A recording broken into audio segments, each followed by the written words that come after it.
Télévision, fidèles abonnés, chers internautes, Samba Olonga, apesi bino matondo mingi pona boponi. GCAM Télévision, merci pour la fidélité na bino, merci pour la confiance oyo bopesa kabiso poto memela bino.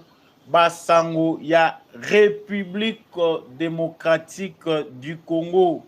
Là, je suis encore en live en direct na pesi bino matondo mingi bandeko bozali ko rejoindre biso na direct oyo. Veuillez s'il vous plaît partager les lives. Samba Olonga est d'habitude en live pour vous informer. Loko les ali na devoir na biso. Tobo sanate que justice yanzambe et ratakate justice yanzambe motomoko te a échappaka na contrôle nango. Soki oko salaka mabe okanisi baza komona yote tope oza ko sala mabe okanisi misu ya mutu moko ezo komona ote to leki biso na makasi yeba yango ke nzambe balekaka ye na makasi te to ou tard soki okwei na justice te ya Constant Mutamba yeba yango ete justice ya nzambe ekozwa yo. Merci mingi na bandeko bozali ko rejoindre biso déjà na live. Je vous signale que présentateur na bino ezakaka yewana oyo boyebi Samba Olonga de père et de mère. Je suis en direct, dites-nous aux Akolanda Biso depuis Wapi, à travers la République démocratique du Congo, depuis Wapi, à travers le monde, s'il vous plaît.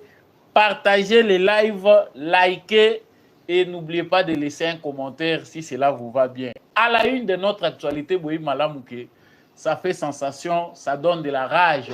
L'ordre de mission de Vital Kamerhe continue à faire couler d'encre, à faire parler les Congolais. Mais maintenant, là, il s'agit, il y a problème, il y a un passeport diplomatique où Esengeli Kopesa na bana ya Kamerhe. Kamerhe a-t-il raison de donner, d'accorder des passeports diplomatiques, de donner des passeports diplomatiques? Bapesa bana na ye, tote. Ezali sangwa liboso tokolobela. Kamerhe va-t-il changer ou pas? Voyage penanu et salamité. Est-ce que Vital Kamerhe ayoki ba Congolais to ayoki bangote to kolobelango sikoyo na basango na biso ya mokolo ya lelo waneza sangwa liboso. Sango ya mibale boye bakezali ya koyinda na Kenya na momoto zayi koloba bato mibale bakufi.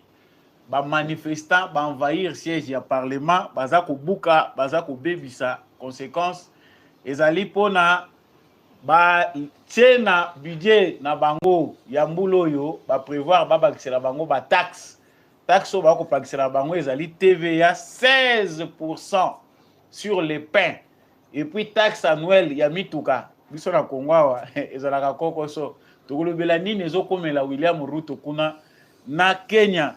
Tokosukisa wana te tokolobela pe rapport ya ONU oyo ezali kotalisa lolenge Kani Kagame déployaki pendant une période de 2 ans jusqu'à 4000 militaires ya armée rwandaise oyo na momo oyo bakomi ko remplacer ba M23 ndenge toyebelaki bango tokolobela rapport oyo ndenge pe ezali kolobela ba mort militaire rwandais. Nous allons en parler dans cette émission. Emmanuel Ramazani Shadari, oui, l'interview na Jeune Afrique, que Azali prêt, balingi ko reconquérir pouvoir dans la République démocratique du Congo, mais de manière démocratique. Ye Azali ko continuer ko telemela likambo etali changement, topé modification, ya constitution. Tokosukisa awa na maitali Félix Tshisekedi oyo mokola lobi anyataki makolo na mboka ya Tchad kuna azali décoré au rang de Grand Croix.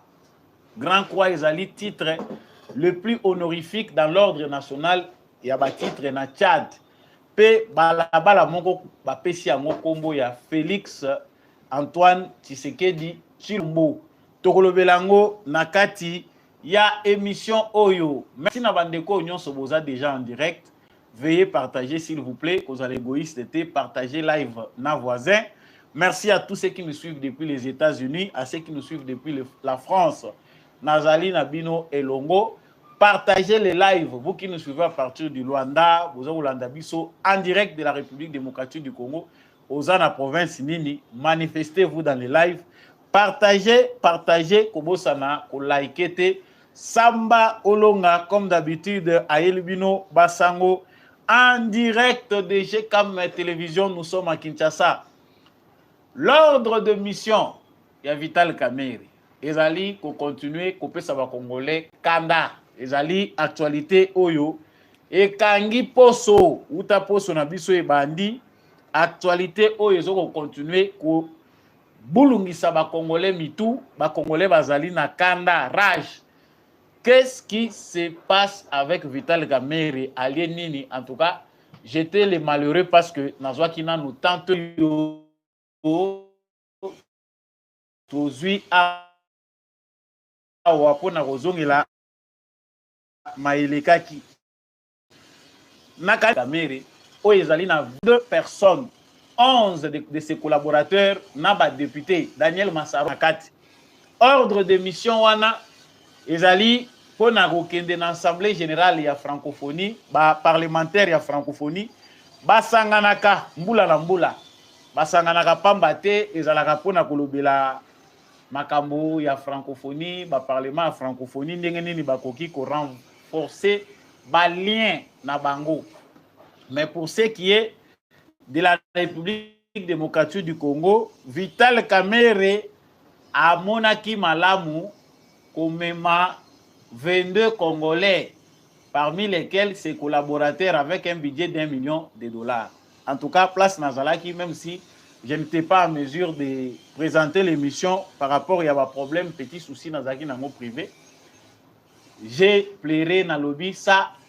Il n'y a que les Congolais qui peuvent accepter ça. Bon, il y a Congo, et ça a quantité. Ça dit, si vous êtes au Congo, vous avez en tant que politicien, président de l'Assemblée nationale, vice-président de l'Assemblée nationale, aux ministres, bon, il y a Congo, il y a contact. C'est-à-dire, ça là nos dépenses de Ngolingi, et à l'État. Et à donc, les politiciens au Congo sont habitués de faire des dépenses. Ba dépenses au bango basalaka, ba yebi na bango ke en tout cas, mutu moko ta koki ko toucher bango. Yango Vital Kamerhe a tie 1 million de dollars. Awa to ko loba wa bisika mususu batu baza ko zanga mai, bisika mususu mabulu ezo ko senga kaka ata 100 000 dollars a pambo bazipa yango. Mais 1 million de dollars, il faut ebima pour Kamerhe na Massaro na 11 collaborateurs na ye. Na ba député oyo ya poni baninga na ye oyo ye déjà zali ko bongisa ndenge nini ba ko gérer na bango assemblée nationale. Parmi ces députés là, moi je suis déçu d'écouter Toyoka Kombo ya André Mbata, Ogi Kalonji, ainsi de suite. C'est là, on ne sait pas comment il a fait pour les choisir. Mais le plus important, la question que les Congolais doivent se poser, c'est celle de savoir quel est l'intérêt biso ba Congolais oyo tozali ko tala ndenge molobeli na biso représentant na biso na kati ya institution aza ko mema engulupa ya bato na Montréal kuna na Canada ba de kwa Montréal na pesi bino mbote boza na actualité oyo il faut chauffer bino et la musabino ba Congolais. Donc Kamerhe, s'il persiste, il va venir là-bas chez vous les Canadiens congolais avec 22 personnes. Nan pas changé té, nan toyokité qui a bongoli ango par rapport à clameur public où il s'allait.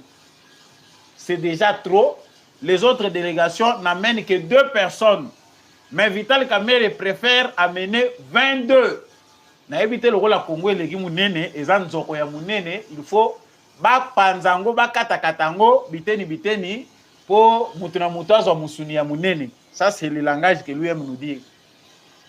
Donc, ça, c'est la première des choses. Et ça, qui le rappelle. Question, Oyo, il y a 22 personnes. À qui est déjà qu'on revoir pour éviter que tout le monde 1 million de dollars. Mouto ya deke sakambongo ya bisa biso pe. Oh, nana komi prena proposer bino na komi da ko le bango partout. Si c'est possible qu'en République démocratique du Congo, à chaque dépense publique, ba publier kango na RTNC. C'est-à-dire na ba chaîne RTNC soka publier biso pe ba mususu oyo tozwaka na biso redevance te tosala na biso musala ofele to banda ko sala relais ya ba dépense oyo public eza engagé dans l'Assemblée nationale, dans le Sénat, dans le gouvernement. Comme ça peut renforcer la transparence. Ministre de la Justice, Monsieur le Président de la République, aidez-nous à avoir plus de transparence. Chaîne, il y a dépenses publiques, et Zalaga va publier chaque soir, dans pourquoi nyonso, baza ko yebisa biso na ba décaissement, bongo bazali ko décaisser na ba dépenses ya ba institution eza combien et que pour na nini Moutoyo a 5 dépenses ou a zali ko dépenser. Pourquoi? Moi je pense qu'on aura fait un pas. Parce que plus ezali ko zala dépenser en secret, toyo kaka ke bimi million, 1 million, 500 millions, fonctionnement de l'Assemblée nationale, ceci, toya yaka ko pesa biso kanda tango basangisa ngo nyonso. Mais néanmoins si nous sommes informés du jour au jour, il y a ba décaissement budget pour cette année. Bache autant pour le fonctionnement de l'Assemblée nationale na Sénat. Tala oyo bazui moi oyo balobi baza ko sa ilango boy. Nakanisi ba congolais musu banda ko lala na parlement. Ba millions ba ko banda ko liango bango mokote. Mais le fait que tozola la paix pongi sur le plan de communication et information, voilà aujourd'hui toza ko sutuka. Ça ce n'est qu'un petit début. Quand Kamere nous parle d'1 million de dollars, voyage à tourisme baza ko sala. Il nous avertit. Attendez-vous à un autre voyage. Il y a 50 millions, il y a 20 millions. Parce que ceux qui ont sali total a bandi déjà 1 million. Anglo na lingina lobela mbala mibale ezali likambo ya ba passeport diplomatique.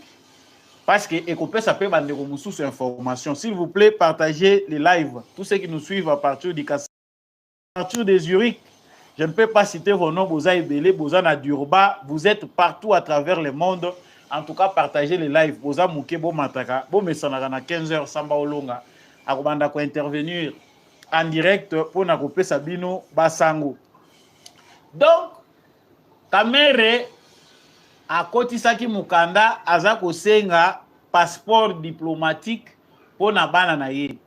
Bana na biologique te mais bana na na contexte sociologique parce que bana bazaka na baran to yebi biso nyonso ndenge zalaka bana soko boti bango ba oya yo boti na mwasi na yo bana biologique mais tango ba komi kokota mwasi mama yaki na bana na ye. En tout cas sociologiquement on sait que papa soki abali mama akutaki na bana na pédophile ba komi ya ye. Donc Daïda Mpiana mwana ya Jibe Mpiana akoma officiellement dans le contexte sociologique, moi na paye à Vital Kamerhe. Moi na paye à PDG na biso Didi Kinwani. Akoma paye moi na ya Vital Kamerhe. Là n'est pas le problème. Et là d'abord esengeli toyeba par rapport à Mibeko, c'est normal. Vital Kamerhe par rapport à la Constitution de la République démocratique du Congo, il a le droit d'avoir un passeport diplomatique. Moi si na ye maman Amida azali na droit ya kozwa passeport diplomatique, bana na ye bazali na droit ya kozwa passeport diplomatique. Mais la question qu'on se pose ici, ezali législateur na biso na kati ya droit congolais, na kati ya code na biso, nani babengi mwana? Parce que mwana enfant, est-ce que bana oyo baza ko présenter biso bazwa passeport diplomatique, baza ba enfant to baza ba majeur? Est-ce que c'est bien certifié que bana même oyo bazali mikolo, même ceux qui a sa bala na ye, aza na ye ko sala vie na ye, à côté, aza na droit à passeport diplomatique, ou bien ezali uniquement pour les enfants mineurs qui sont encore à la charge de leurs parents. Vous voyez que balwa na biso etikela biso ba vide moko injuste. Ba vide ezalaka na mibeko na biso ezalaka intentionnel pour na ko créer nango trouble. Ta ota bazolo ba keto changer constitution. Quelque part, ceux qui chantent cette chanson, Bazako Salango, Bazali tout à fait na raison. Le Rolangapé, on a soutenir le changement constitutionnel ou plutôt rédiger la constitution Moussous Ezali par rapport à la lacune, Makamou Yamabe, tout ça comme la constitution. Donc, awa, balobi ba députés nationaux, na basi na bango, na bango, bazaka na droit à passeport diplomatique. Bato bazali na ba cabinet Il y a des ministres, des passeports diplomatiques, ceux qui ont des malibanda, des conseillers spéciaux à président de la République. Ça dit catégorie Ezamoulaï. Donc, ils peuvent aller jusqu'à dans le nombre de conformément à la Constitution. Le président, il y a la Cour constitutionnelle. Le président, il y a l'Assemblée nationale, le vice-président, premier vice-président de l'Assemblée nationale. Les députés nationaux, le président, il y a le Sénat. Les ministres, il y a le bango nyonso, bazali na droit, il y a un passeport diplomatique. Mais on comprend aussi que les problèmes sont d'ordre politique. La figure de M. Vital Kamerhe fâche parce que, compte tenu de la vigilance citoyenne, le peuple congolais, de manière générale, parce que Kamerhe n'est pas un bateau, va voter, ou peut passer UNC nombre de députés, et l'acharnement.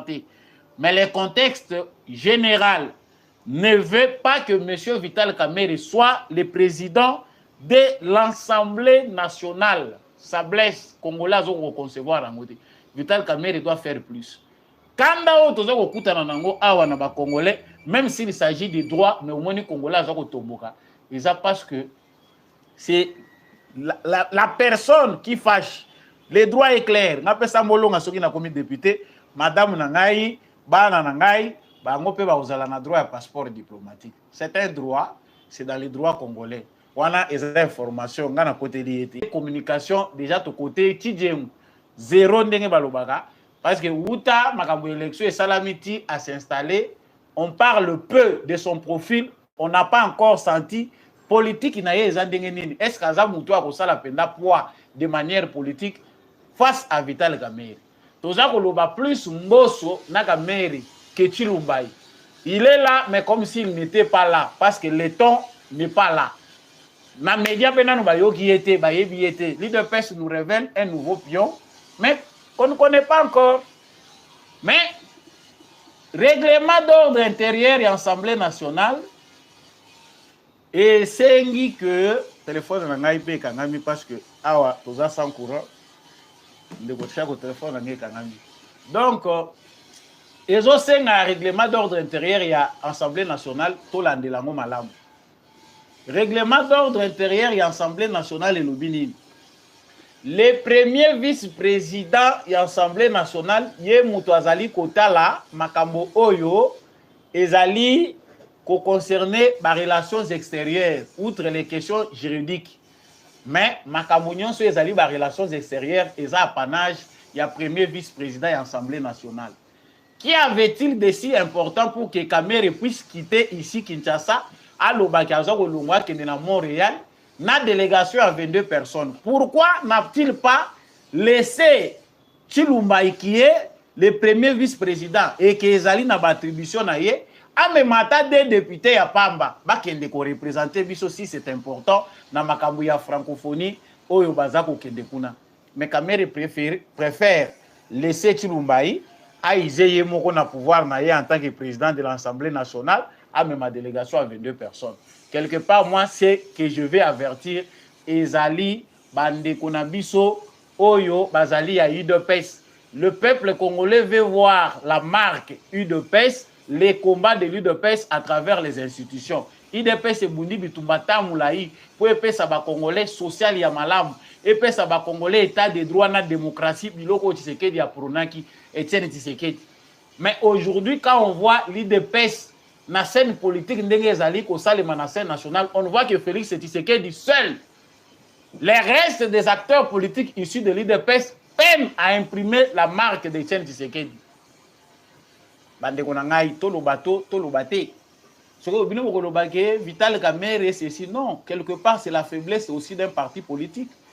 Parti il y a Etienne Tshisekedi ezali ko vivre malamuté. Tant mutu moko politiquement azali nuisible. Il faut manifester aussi votre force et si vous allez pour ça la contrepoids. Vital Kamerhe, président de l'Assemblée nationale, voit loin. Batunaye babandaki déjà watangu basali aventure na bango ya Christian Malanga. Balobi qu'on veut l'assassiner parce qu'on sait qu'il est le candidat potentiel pour 2028. Vous comprenez un peu le scénario. Bobenda kaka lien, ngana kopé sa affirmation était gratuite. Chacun peut faire les analyses. À sa manière, Nanda, mutu na mutu akoki ko sala oyo ye akoki kosala na ndako mpona koarrive na conclusion mpo baya koloba te ke ngai nde nazali koloba oyo ngai naza koloba. Mais suivez ce qui se fait comme débat na entourage ya bato ya Kamere balobi c'est le candidat potentiel bazomona politicien te, c'est Vital Kamerhe. Il a les ambitions. Les ambitions sont légitimes. Vital Kamerhe est dans les projections. Alingi image na ye en tant que président de l'Assemblée nationale, influence na ye akobanda kotambola, akobanda kokutana na ba président, akolinga kotika diplomatie parlementaire te. Il va chercher à ce que ba président des républiques d'Afrique ya baye baye. Il l'a fait en 2009.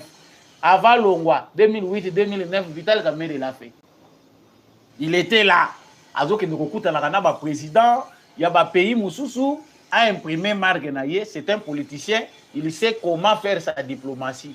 Et en dehors de cela, comment nos politiciens sont souvent manipulés de l'extérieur. Il ne s'agit pas ici seulement d'un simple ordre de mission. Il ne s'agit pas d'une clameur publique par rapport à Kamerhe, mais aussi une vigilance et une citoyenne face à ce qui va se passer dans l'Assemblée nationale. Et ngai naza koloba soki na lobby omoni bato bazongelinga o yo oyina IDPS na likambo nini. Je peux mettre entre parenthèses Caracas na ngai nazali koloba vérité. La vérité des fois blesse certains, mais nous devons dire cette vérité là pour que bato baza kolala pongi balamuka. La scène politique congolaise est dangereuse. Ezana bato oyo de manière générale toko souhaiter te tout mona bango na tel ou tel autre poste parce que tous ça ba congolais toyebani. Na ba ramassi, na ba vrais Congolais qui peuvent aider ce pays pour aller de l'avant. Nakanisi, pour un point où est allé Vital Kamerhe, les Congolais peuvent décider eux-mêmes d'imposer la transparence, d'imposer une discipline à nos politiciens. Au bango so baza ko sali la mbongo ya Congo, bakanisa eza mbongo ba kontakate. Dépense ya $20,000 et pas politicien congolais go comme à $500,000. Dépense à 500,000 et comme à 3 millions, 500 millions. C'est-à-dire, bah, créer aventure, et comme dépense publique. Et puis, millions et bimi, bah, kaboli yango. Bah, kop wana nde yango tozo la musela bino, bo la muka, toti kango, bah, kop wana kufa. Comprends qui veut. Sango mi balé la memeli bino awa, ezali, bah, manifestation, ezak aussi la té na Kenya. Partagez, s'il vous plaît, les liens.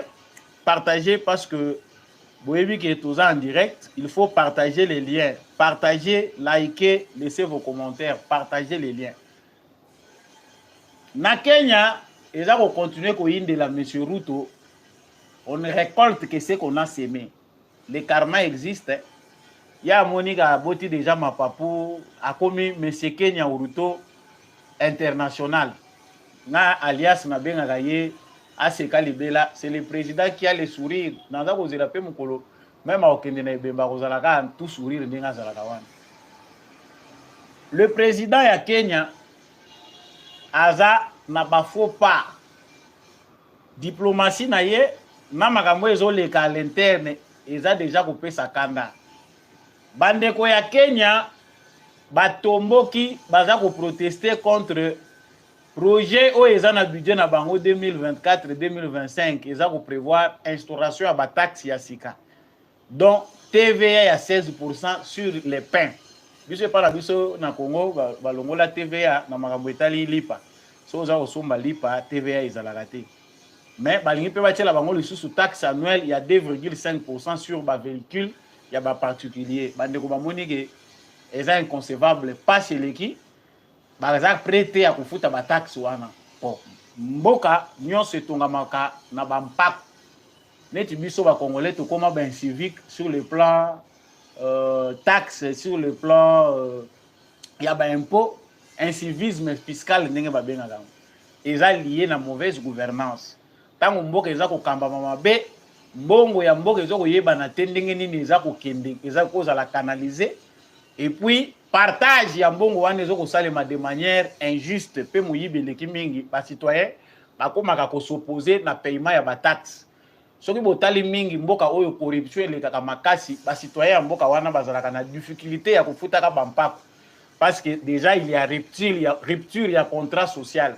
Eloko ekeyaka l'État ezali mpako l'état ezali lisanga ezali organisation ya bato nde babimisi l'état personne morale incarnée à travers les lois pe baanimateur na kati ya bainstitution. Mais c'est Ruto ake kokweyela kanda ya peuple kenyan awa naza koloba awa 2 morts bakufi bamanifestant basiége parlement ya Kenya babandi kobuka babiro ya Sénat baza kobuka baza kobebisa kuna. L'armée na bango bomona yeke bazalaki républicaine tout au début. Bazalaki républicaine, ozomona bazo se comporter bien parce qu'il y a une certaine maturité na démocratie na bango. Mais plus tension eza komata, plus ba dérapage pe ekomi ko se manifester. Donc là, on commence déjà à compter les morts. Mokolo wana soki moko soki mibale bakufaki lelo mibale lisusu na ba blessé et ça commence à monter. Biso nangamu na biso tozoko benga ngo karma parce que le président kenyan a commis ndenge nazako koloba mikolo yo nègre de service. Façon oyo azozala utiliser eza ni pour intérêt na ye ni pour intérêt ya pays na ye ni pour intérêt ya africain. C'est parmi les présidents qu'on utilise par les occidentaux. On a utiliser ba militaires na ba conflit au bango moko baza ko créer. Le Kenya va envoyer des militaires à Haïti. Ndenge Kagame azotinda ba militaires na Mozambique. Bazo kendaka te pona ko mema kimia mais bazo kende ko sécuriser ba intérêt ya ba pays ezotinda ka bango. Donc vos fils et vos filles sont envoyés dans des pays sécuriser les intérêts des occidentaux. Alors qu'officiellement mission au mususu nde baza ko pesa bango. Awa déchirir eza kokota déjà entre armée na peuple. Une armée oyo bayebi ke ebomaka population te bakomi obligé à recourir na violence voire jusqu'à abattre un citoyen. Ça nous rappelle Joseph Kabila na ba manifestation na ye il y a 2016 où on a vu bazako beta population masasi na nzoto. Donc masasi ezako beta mananzoto ya population. Ezako pesa passe. Population azali ko remarquer que bakomi ko beta masasi na nzoto. Ezali susu ndenge ezalaki na débuté. Et là, pour na biso na République démocratique du Congo, nous observons un ennemi. Le président d'un pays un ennemi qui va risquer de sauter bientôt. Parce que biso to ya ga ko pesa ba annonce ndenge to pesa. Mais le président du Kenya ne va pas faire long feu parce que posture yazui ezali conforme était na temps au tozali. Ce n'est pas le temps où les occidentaux doivent encore fabriquer d'autres nègres de service qu'on appelle président. Ezatan wanati ba payer belé ba komi ko luka ba se libérer ba payer belé komi ko luka ba population na bango ba satisfaire ba besoin na bango. Même les vieux dictateurs qui sont au pouvoir après plusieurs années ba komi ko luka ndenge nini ba komi ko satisfaire besoin démocratique ya bamboka na bango, besoin ya liberté pe ba problème ya social ou ezali ko nyokola bamboka na bango na économie. Mais c'est le moment où d'autres présidents africains continuent à se comporter na mentalité ya antiquité. Comprends qui veut. Mais tu es vu que na mikolo eza koya si ça monte encore ezali ko continuer ko mata, c'est Ruto qui aura des problèmes sérieux parce que c'est une opposition qui se dessine déjà. Sango Yamisato ezali rapport ya ONU. Rapport ya ONU ezali normalement quelque part non événement pour nabiso ba congolais, mais ezali important parce que nous allons ko découvrir ensemble perte oyo Kagame azali ko subir. Pourquoi tu crois qu'on mettra déjà en partie Félix Tshisekedi Maboko? N'est-ce pas il y a 2 ans, Paul Kagame a déployé plus de 4000 militaires dans l'Est de la République démocratique. Donc, ça dit, dans le front, où il est engagé. Il n'est plus question de M23. L'armée congolaise fait face à l'armée rwandaise, les forces spéciales de l'armée rwandaise, spécialement préparées pour intervenir na ko appuyer la milice. Na moment où le total, selon les rapports de l'ONU, c'est 4000 militaires. Bazali ko participer na ba opération ya mouvement terroriste M23. Mais dans ces mêmes rapports-là, on démontre les failles où est commis constater l'aventure de Paul Kagame. L'armée rwandaise a perdu plusieurs officiers pendant 2 ans. Bah, officiers militaires, na simple militaire, baza kokufa de manière oyo ezali na précédente. C'est-à-dire depuis Kagame abandi ko engagé ba militaire na ye ba violaka espace territoire na biso congolais, ba agressaka biso, nanu a subi ça ba perte te lokola za ko subir ango ces 2 dernières années.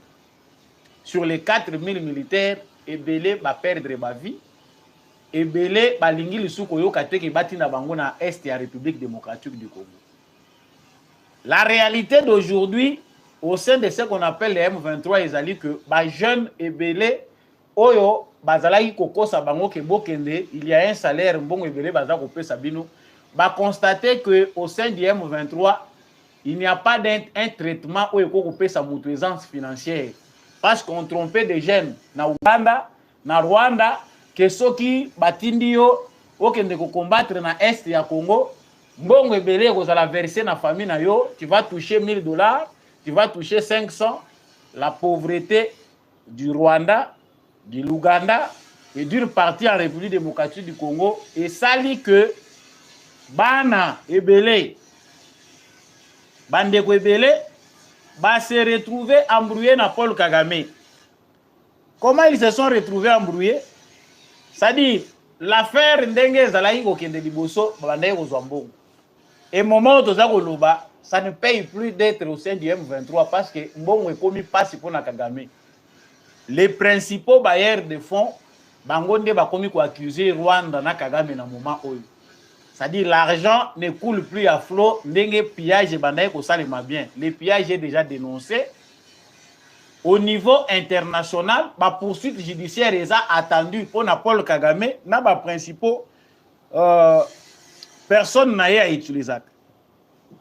Donc, vous comprendrez pourquoi Kagame est obligé maintenant, à l'heure où on vous parle, il y a qu'à utiliser plus les militaires rwandais que les jeunes gens ont utilisé. Les jeunes gens ont utilisé moins coûteux. Batindi bango, bakosi bango bokende, kuna couloir reza nango polele. Ces jeunes gens-là ont constaté que dans le moment où tozali koloba, bazal lokola ba cher à canon. Bokei, ba bomi bino en désordre après armée rwandaise et profiter et s'installer dans la place moko boye. Ces jeunes gens-là, ebele bakangami, ebele baza komona na lisusu te. Yango bakati na bango makolo. Donc, c'est l'armée rwandaise maintenant qui prend les relais. Même l'ONU sait que la M23 est une coquille vide. La dernière stratégie, la plus dernière, ezali oyo yananga. Ce que vous constatez, vous verrez que bakomi kosala ba nomination à Sika. Kagame a tout fait pour que, a mobilisé même une partie des Congolais à travers d'autres Congolais pour essayer d'embellir les mouvements, à échapper à la pression internationale. Na batak o bazali ko accuser moment nyonso que c'est Kagame nde mutu azali ko utiliser mouvement wana. Ça n'a pas tenu. Stratégie ya nanga efuti Kagame te. Na moment toza ko loba ndeko nanga za ko se balader na 7% ya Nord Kivu bisika bazali ko contrôler na casque na gilet pare-balles. Les Congolais n'ont pas écouté la voix de Nanga. Mobilisation à Tshisekedi eza kitoko parce que c'est une première. De jeunes Congolais oyo bazalaki impliqués na ba mouvement rebelle ba répondre à l'appel patriotique ya Tshisekedi. Contrairement à l'appel Yananga na AFC na exoko existait sur le plan international. Donc comme Kagame a découvert que na niveau international bazu reconnaissance était AFC ya Nanga. Donc Nanga azali muto ba komi ko tia pression. Bomoni ba sali net balimwisa Sultani Makenga. Ba nommé oyo mususu soki ba innocent soki kanika soki kanuka. Ko ba oti ko nommé. On l'a nommé juste parce que ils veulent que ça travaille du côté congolais pour que y ait un argument diplomatique. Aïebisa ba mindele, aïebisa ba occidentaux que voilà, ce n'est pas un mouvement qui nous concerne, c'est une affaire congolaise, mais c'est déjà trop tard. par rapport à l'ONU, par documents sur le plan international, ils allaient que ça ne va pas, c'est le Rwanda qui agresse le Congo. Donc, pour mettre une conclusion à point, l'affaire Yakagame sur le plan international, ils allaient déjà conclure. On veut une justice internationale, on veut des sanctions, mais le départ de Kagame va donner la voix na bamakambuana nyonso to kolobela. Et puis oyebi ke soki omoni mutu akomi ko accuser mbwana ye na rage, c'est que alingi anoyer. Qui veut noyer son chien, comme le disent les Français, l'accuse de rage. Omoni bamemi sikoyo Kagame na point oyo, les Américains va sali rapport moko ya organe na bango batali si que Kagame azali ko utiliser intelligence artificielle na ba réseaux sociaux, bazali na plus de 600 comptes na ba, je pense 400 ou quelque chose comme ça. Oyo ezali na ba Twitter, X, oyo comme X lelo, Facebook, oyo bazali ko propager position ya Kagame. Soko tali ba compte wana na ba réseaux sociaux, ezali gérer de manière manuelle na bato. Ba multiplier yango po ba meka ko défendre Kagame par rapport aux nouvelles technologies. Ce qui ne tient pas. Donc, omoni bandeko na ngai soki bozali na mutu azali héros et pas na bino, malamu kopesa ye, ko féliciter ye en avance pendant que nano akite. Félix Tshisekedi, dans cette bataille, c'est les sages que nous avons et pour ça il mérite des éloges. Ba éloge wa azakozwa ezali leçon ba professeur oyo baza kotangisa bana na ba école ba université na sciences politiques baza na matière à développer kuna développer une théorie ba paradigme sika il faut bima poto comprendre ndenge nini bic na papier ezali capable ya kobalula minduki.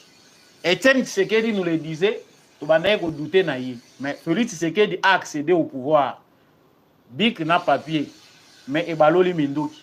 Aujourd'hui Tshisekedi est en train de combattre le monde entier. Atie bango devant un fait accompli, bic na papier. Bato bakanisaka ke minduki nde mutu suki saka. Mais l'esprit, et le bas Jean-Paul Sartre, l'esprit est plus fort que les sabres. Minduki lakisaka ke yango mutu dominaka. Mais l'esprit humain qui fabrique l'arme, est au-dessus des armes. C'est ça qui fait de Tshisekedi un homme fort. Sango ya kokende pene ya souke ezali ya monsieur Ramazali Shadari. Monsieur coup sur coup. Pour tous ceux qui sont en ligne, veuillez liker. Merci à tous ceux qui sont en Belgique. Vous nous suivez de partout. Likez, partagez les lives. Likez, partagez les lives. Ndeko Ramazani Shadari alobi balingi ba reconquérir pouvoir na RDC de manière démocratique. On a interviewé na Jeune Afrique. Bazali ko s'opposer na changement constitutionnel. Ko conquérir pouvoir de manière démocratique et commis presque illusion pour na bandeko yo ba accompagnaki Kabila. Sauf les Congolais oyo bazali ko souffrir d'amnésie, mais moi je pense que les vrais Congolais oyo tozali na tangote ya kolekisela Ramazani Shadari pour na koyoka yeke bakoki lisusu ko la reconquête ya pouvoir. Il y avait une occasion récente qui pouvait permettre à Emmanuel Ramazani Shadari de concrétiser ce qu'il a dit na Jeune Afrique. Mais le rôle ezali destin na bango, ezali mort politique, destin na bango ezali bazala effacer totalement la scène politique ya Congo.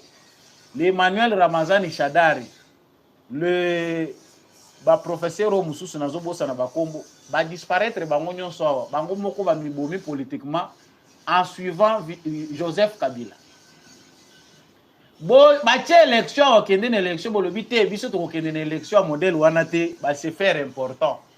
Na moment toza koloba 5 ans ezali boso na biso awa to ba 4 ans ndambo. Mais qui va encore penser à vous l'état yozo le reconquérir le pouvoir? Tshisekedi est en train de marquer les esprits et il va encore marquer ses esprits davantage. Yo lobité, nous allons reconquérir le pouvoir. C'est une farce. la seule chance, la seule possibilité au Joseph Kabila Bombaki à reconquérir le pouvoir, c'était d'aller en brousse, c'était d'envoyer Nanga chez Kagame. Ba renouer, ba lien na bango, ba créer front contre Félix Tshisekedi mais na Zamba. La réalité aujourd'hui est à ici bango que les allées les sous possible était l'olenge ezalaki na 97, na 96, ti 2004. Kino tozo ya na ba 2009 ya kokende Zamba kosangana na ba Rwandais na ba Ougandais afin koya kosuka na pouvoir. Aujourd'hui, ceux qui s'hazardaient pensaient que le mouvement de Nanga va leur permettre de créer une autre opposition armée. Ils se sont rendus compte que la possibilité à l'époque de Félix Tshisekedi. Il a certes ses faiblesses, c'est visible, les faiblesses sont dans certains besoins des Congolais où on a satisfaire. Mais, kolobana momo yoke, ozali na possibilité de reconquérir le pouvoir, en tout cas, Ndeko Ramazani Shadari, azalaki mutu aza kolala aza kolota makambo ebele eza lisusu possibilité. Le changement de la constitution est une impérieuse nécessité pour les Congolais. Naponaki point oyo parce que ngai mingi naza kolamusa ba Congolais. Le débat sur la constitution ne doit pas nous échapper. Biso moko ba Congolais faut totangisa même bana na biso oyo bazali en âge à comprendre que constitution na biso ezali socle, ezali base ya progrès pe social toza koluka. Pour la nini après plus d'un demi-siècle makambo biso na Congo tozali ko débattre ezali ko tourner toujours autour de l'organisation politique. C'est parce que nous avons été piégés nous Congolais pour tout la socialité, tout l'économie, nos débats tournent autour toujours de l'organisation politique. Poto poto na poto poto. Il est temps pour nous Congolais d'avoir une constitution conçue par nous, l'expérience na biso moko na mayele na biso avec adapté na ba réalité na biso pour te faire décoller mboka na biso. Bato ebele bazo kanisa ke ezali na bénéfice ya Félix Tshisekedi, il veut s'accrocher au pouvoir. Et qui nous dit ça, c'est Ramazani Shadari. Chers Congolais, toyebi ke pona ko changer constitution na mboko même communauté internationale à côté de la biso. Ceux qui botali question ya constitution, ba français ba côté le melango, ba américain ba côté le melango parce que nous sommes un état à part entière, on ne considère pas comme un état. Biso Congo, toza le rôle sous-état. Comprend qui veut la République démocratique du Congo est un pays à part entière. Et ça na mboka moko te na mukili, boza ko décider bo revoir ba loi na bino, boyoki implication, boyoki ingérence extérieure. Exacté. Mais nous au Congo, ceux qui tozo linga to débattre tout le makambo constitution na biso yoki bazolo balibanda. Yango na lobayi ke bo veiller libanda ya parlement et ko koma bitumba pour le changement de la constitution. Il y a ceux qui pensent que ordre oyo politique est normal pour na bango parce qu'ils se retrouvent, ils sont au premier rang. Un petit groupe d'individus trouve que les lois du Congo sont justes parce que et comme si bango ba millionnaire, bango baza déjà bien positionné. Et bazo mona ke soki ordre wana est bougé ndenge Sadara za komona, il y a des politiciens qui vont disparaître et il y a un équilibre social qui va entrer en jeu et que tokoyi kozwa possibilité ya kozala na ba loi moko ezali juste. Comprends qui veut, cher Congolais, tokolobaga mingi, mais c'est aux Congolais de décider. Ça ne se décide pas avec la parole. Nous, notre travail, c'est de vous énerver, c'est de vous révolter, de comprendre où est Sengeli tout ça là. Congolais du Nord, Congolais du Sud, de l'Est et de l'Ouest, comprenez que votre destin est entre vos mains.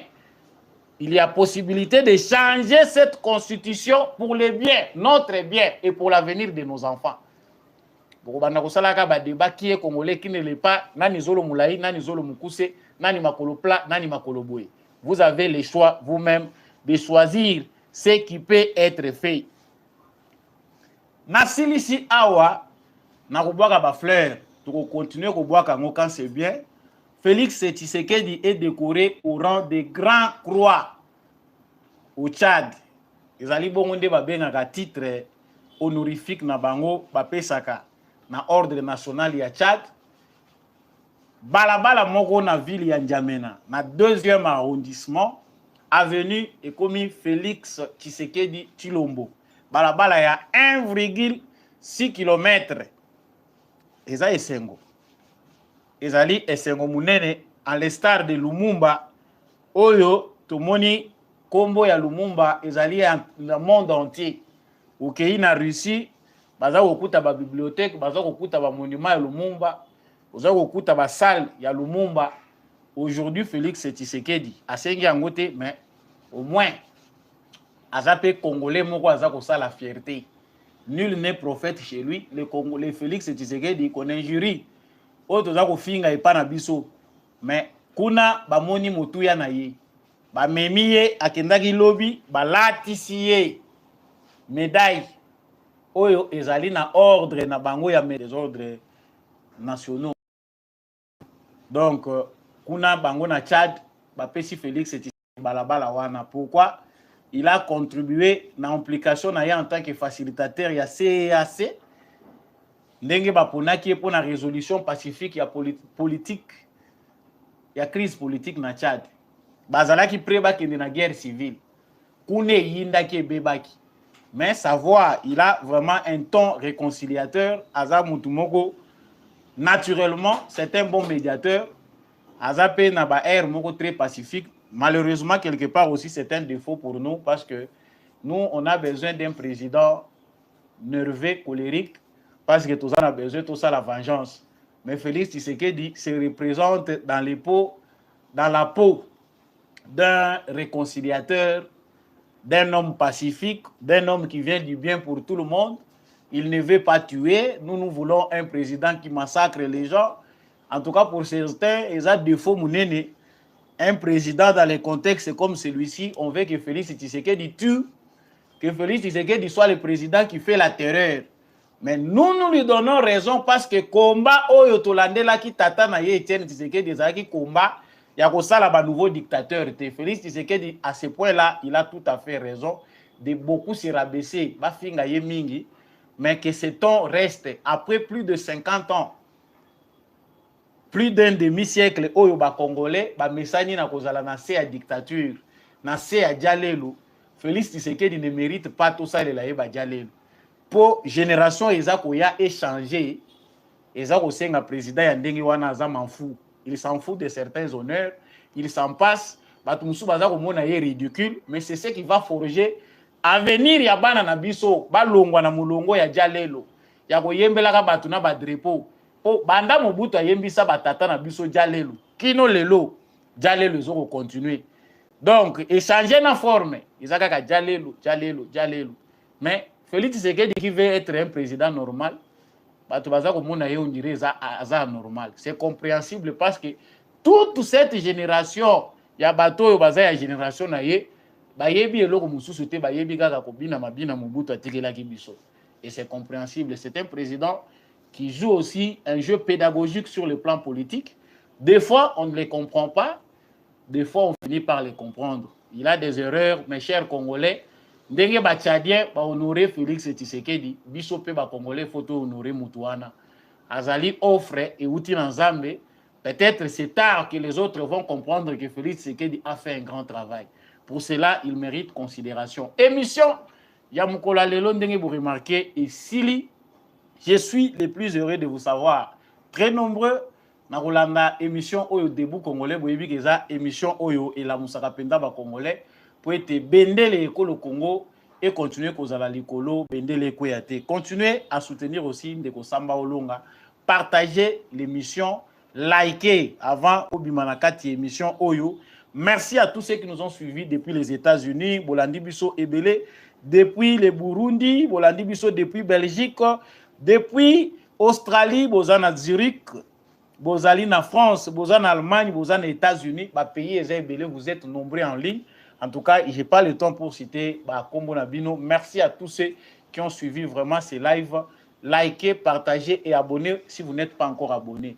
Merci à l'apôtre Gérard Kabeya, merci à Ndeko Chakombi qui était derrière cette caméra pour que l'émission vous parvienne. Et je remercie également l'homme de la vérité des urnes, Jean-Louis Timbalanga. Merci à Papa Maurice Kikangala, à Papa Michel Lumakaso également. Et tous ceux qui soutiennent cette émission, Maman Bill Bilona, Maman Lisette Mumbendou, Papa Freddy Ngwama. Merci à vous. On se retrouve prochainement. Wazalendo na motema, FARDC na motema. Au revoir.